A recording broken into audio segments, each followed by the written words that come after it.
What if you could send money to anyone in the world without a bank, without a government, and without asking permission? That is the big idea behind Bitcoin. Bitcoin is a form of digital money. But unlike normal money, it is not printed by a central bank, and it is not controlled by one company or one country. Instead, Bitcoin runs on a global network of computers. These computers work together to keep track of who owns what.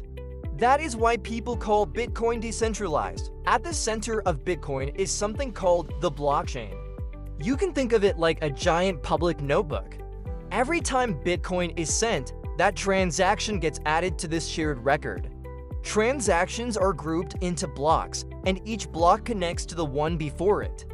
That is where the name blockchain comes from. Once information is added, it becomes extremely difficult to change. So if Alex wants to send Bitcoin to Sarah, he does not need a bank in the middle. He sends it directly through the Bitcoin network. The network checks that the transaction is valid and then records it on the blockchain. This is one reason Bitcoin became so popular. It offers a new way to move value across the world. For some people, that means more freedom. For others, it means an alternative to traditional financial systems. Another big reason people pay attention to Bitcoin is scarcity. There will only ever be 21 million Bitcoin.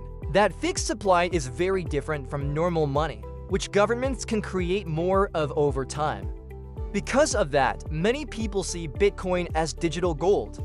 They believe it can store value over the long term, especially in a world where inflation keeps reducing the value of traditional money. To own Bitcoin, you usually use a wallet. A wallet does not really hold the Bitcoin itself. It holds the keys that let you access and move your Bitcoin on the blockchain.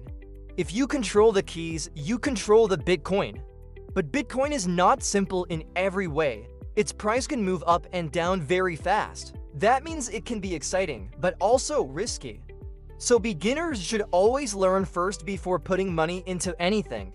So in one sentence, Bitcoin is digital money that runs on a decentralized network, uses a public blockchain to record transactions, and has a limited supply of 21 million coins. If you want crypto explained in a simple way without all the confusing jargon, follow Daily Crypto Wire for more crypto news, insights, and education.